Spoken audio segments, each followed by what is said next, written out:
So we're going to look at the first chapter here, guys, and it's based around game structure. Okay, so that's the first module, and game structure means a lot of different things, but it's basically making sure that you have an understanding of really what the game needs to be and what it needs to look like for a player in Nova Scotia. Obviously, it can mean many different things, but we need to simplify the game. That's pretty much the main message. We sometimes overcomplicate it. Sometimes we do need to overcomplicate it, but generally speaking, we go way too far. The player's general context and concept of the game is not there, so we just need to make sure that we make it easier to understand. So, what do you need to coach?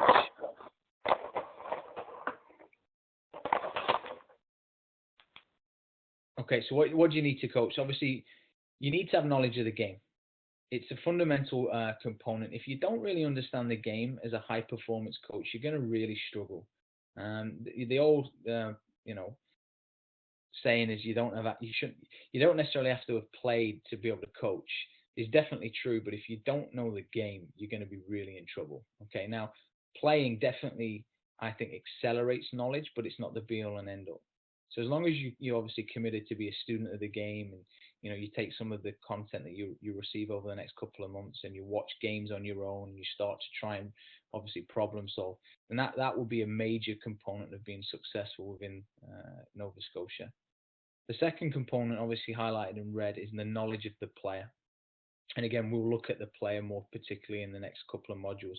But being aware that the player, obviously, we need to make sure that the message that we're giving, if the knowledge is great and the information is great, that the player is actually retaining that information. And a lot of the times it comes down to the environment that we give, or the fact that we try and coach one particular way when we might have a group of players that learn in lots of different ways.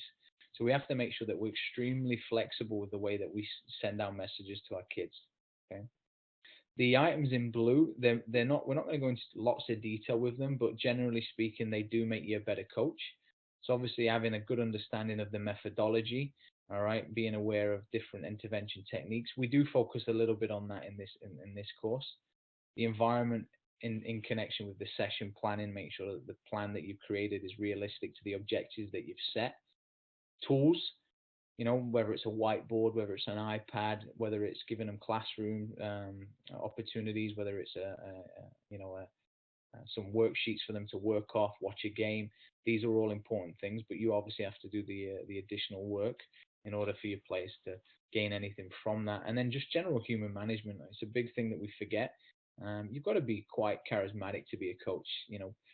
Generally speaking, players don't improve or won't work or won't their development doesn't accelerate unless they actually want to play for you. So you've got to make that connection with the players, and obviously that differs from age and gender. So you have to actually have a lot of different hats if you're going to be a coach that coaches at multiple ages. Okay. So in regards to the knowledge of the game and the player, we work and operate out of the four corner model. The four corner model is not something that's been invented by the Canadian Soccer Association or Soccer Nova Scotia. It is something that's universally adopted by most soccer federations across the world, and it's pretty simple. You've probably seen these subheadings before, and if you're a part of the academy process, you've definitely seen them right now. So technical, tactical, which is obviously making sure that the player's technical ability is at a competent level, so that they can do the basic ABCs of the game. The tactical element is now obviously a part of that same pillar, and that's just making sure that once they've got a technical ability to execute consistently, that they can now start to make decisions based on the scenarios that they're put in. They both are very, very overlapping, but there's obviously a lot of discussion whether you need to start working on tactics before they've actually executed and got the fundamentals of the technique. That's something that some coaches have a lot of debates on. Again, for me, I think if you're technically not good enough, then tactically you should be leaving it alone.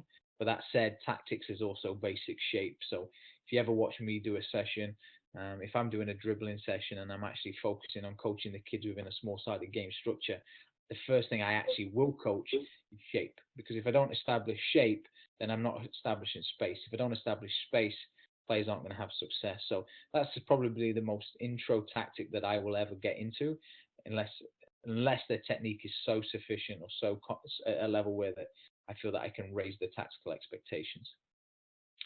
Physically, it's something that we as a PSO are developing this right now for the province. We're actually having a professional development day in December with our regional TDs to roll out an actual year-round physical literacy course. By physical literacy, more strength, speed, and agility training, aimed at more U12, but it will be easily adapted to work with U10s, U14s, U16s. That's something that we're quite excited about, but it's something that you do need. We have a lot of good players around this province. I've watched a couple of sessions, even in the last couple of days, who can ping a ball, can receive a ball, can do a lot of really excellent things with a ball, but then they run 10 yards and you're like, you know what, they're going to struggle long term. They're not running fluidly. It doesn't look natural, and it's something that we have to make sure we give the players. Unfortunately, that demand is being pushed on to us as coaches because a lot of players are not outside playing anymore. So that general, trial and error process is not happening. So climbing up trees, falling over, playing with, people that are older than them, obviously scripting and copying them, that's not happening. So we have to make sure that we provide that environment, or at least give the tools necessary to play this game. It's a very physical game. All right. The mental development is huge. Okay. It's something that obviously is going to affect the player long term. Can they actually perform under pressure? All right. You can have some of the best technical players, but the minute they get put in a high pressure situation, they just don't cope. And that's not necessarily all on the player. We have to provide environments and situations where that training and that growth happens. It's not something that's just all on the player. And again, there's a presentation and a PowerPoint that will talk more about the mental preparation of players. Socially, emotionally, guys, obviously this is huge. Most players, play because they obviously want to be around their friends and their peers. I'm not going to lie to you. I am where I am today because I completely enjoyed the banter of being in a changing room, and then it just escalated to something else and something else, and eventually I just wanted to be a part of it full time. But a player's performance is usually affected by the leadership of others and their ability to communicate with each other. So it's something that we have to, again, make sure that we're aware of when we're designing sessions. So in terms of the player and how this license works, well, the C license, the new workshop, which is NCCP recognized, focuses solely on the individual. So when you look at the individual, are they making the right decision? Is their technique good enough? Those are obviously things that are specific to that actual player. Whereas the B license part 1, part 2 starts to look at group partnerships. So yes, the individual is still going to be something you address, but you start to focus more on teamwork within smaller groups. So the right back connecting with the right winger, the 9 and the 10, the centre forward and the attacking midfielder. What's their relationship? But what's the relationship with the left winger and the centre forward? So it's just small partnerships and how you interact with one another. And obviously the A license is more team based. It's 11 aside. That's something that obviously is way down the road for most of us. So the game definition, I mean, the game needs to be simplified for players. A lot of players don't watch enough soccer on the telly to really have a good level of understanding as what you're trying to do for them. So we have to simplify it so that they do understand what it is that we're trying to do. So on this picture here, I mean, you've got 4 blue attacking players versus 6 red defensive players. And there's lots of different situations that you could take from this picture if you wanted to. Again, this is a static picture, so we don't know how it plays out. But I mean, you could argue here that maybe the 2-on-2 situation that you see near the ball, that could be combination play. If they don't get through this here, maybe it's combination play. You could argue that maybe the centre forward that's centrally in the pitch, maybe it's centre forward movement that you could focus on. But what these slides do, it just shows you really what we want you to do as coaches. So you start to remove players, you start to get scenarios, 4 versus 4, 3 versus 4, 3 versus 3, and etc. But each scenario provides a different attitude. Each scenario provides a different level of thinking and a different execution. 4 versus 4 is not the same as 2 versus 2. It's similar, but it's not the same. So it's something that you've got to be very aware of when you're planning sessions. And all we need to do is simplify it. So when we watch games, when we watch our players, sometimes you have to zoom out, yeah, and look at the bigger picture, but sometimes you also have to zoom in. What are those players missing when they get in those situations? And that's something again that we'll try and train your eye when we get out on the pitches. So soccer is simple. It's a continuum. You attack, which is on the left side. You aim to score. You lose the ball. You transition. You defend. You aim them. You prevent them not scoring, and you regain possession, and then you transition, and that circle just happens and happens again. Which again, you will hear me talk about this an awful lot through the workshop. That transition segment for me is critical. We don't create environments with transition. Transition happens all the time in the game of soccer. We're just very poor at making programming our players to actually play to transition. Most players, whether provincial players or 12C players, they generally actually stop for a moment when they lose the ball. And it's generally down to the fact that we stop sessions, or that go is over in the drill when maybe it's a shooting drill and they've shot the ball and the goalie half saved it, but because they've shot the ball, they think the go's over. Well, obviously the ball's still live if the goalie's not got it in their hands and found a target. We don't plan sessions like that. So transition's important, and we've got to make sure that we create an environment that regularly gives that, because that continuum, that's soccer. Okay. At the highest level, transition happens less and less. At the amateur level, transition happens all the time. The goal is simple. Can you transition less? If you can transition less, then you're probably going to be a good team. Okay, when it comes to the game is really simple. It comes down to time and space. All right. Obviously, direction is a big important, because direction, obviously, if you've got the ball, you're attacking one goal, but if you've lost the ball, you're defending another goal. But generally speaking, time dictates a lot of things. So time can mean, well, when in the game is it? Are we losing 1-0? Is there 5 minutes to go? Okay, do we need to now be aggressive? Okay, but time can also be, we've got a 3 versus 1 situation. How fast do we need to attack? Okay, or opposite, we've actually got numbers down. Okay, we're defending. We need to slow them down because we need to get other supporting defensive players back in position. But for me, time is also very linked to space. If you've got space, you've got time. And a lot of decisions and a lot of technique that we actually coach in the higher level game, particularly in the provincial program, it's not as cut and dry as you should do this. Well, you should do something, but it's all based around the time you have and the space you have. So where on the field are you? Okay. If you're defending, and I always put this, if you're doing a defending drill, I always see the same kind of defending drills.